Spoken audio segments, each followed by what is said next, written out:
Good morning, everybody. I got some big board charts I want to go over real quick.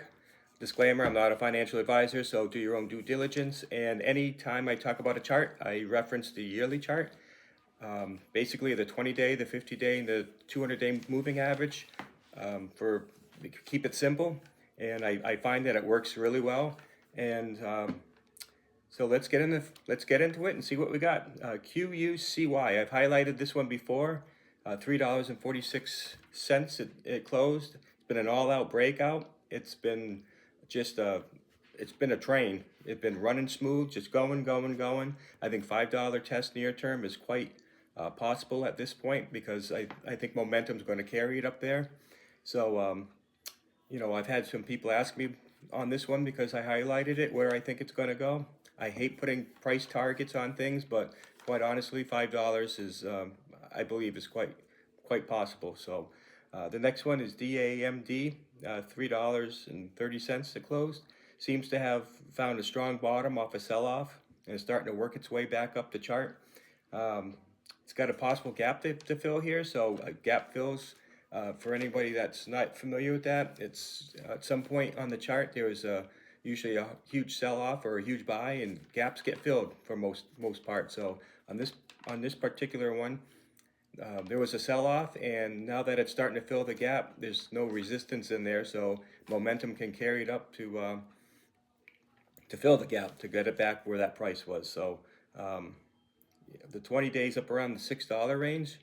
If the gap fills, that's where it's heading. So I'm not saying that's where it's going to go, but it's got potential. So if you see a lot of buys coming in, I would definitely consider taking a position in this one.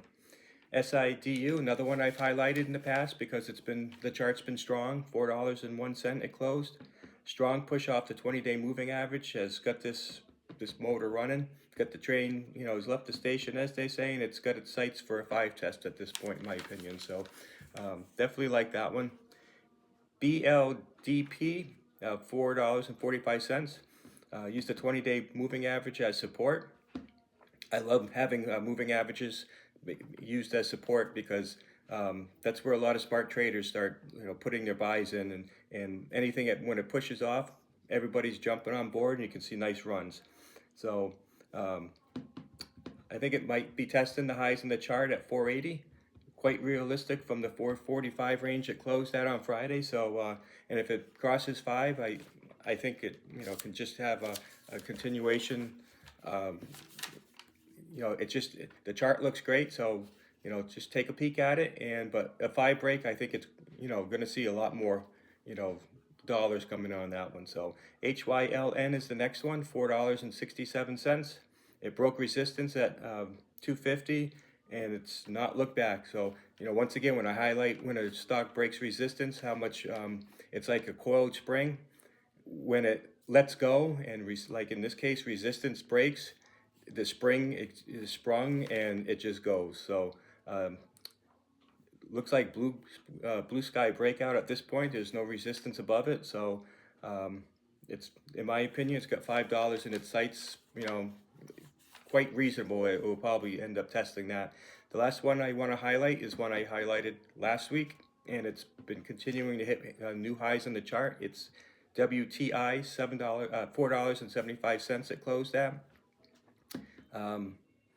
It's pushed off the 20-day moving average, and it just launched. So it's, like I said, it's hitting 52-week highs almost every single day last week. It just continues to go up, and another one that I think could see 5 quite easily and continue on because the chart looks extremely strong. So so that's it. Any comments, by all means leave them, because I'm getting a lot more comments. I love answering questions that people have out there. Take a look at some of the other videos. Like I said, I've had some charts I didn't quite make out, but I had quite a few that have seen incredibly strong runs. So for the most part, I think I'm on the right track. But once again, have a good day, everybody, and I'll see you soon.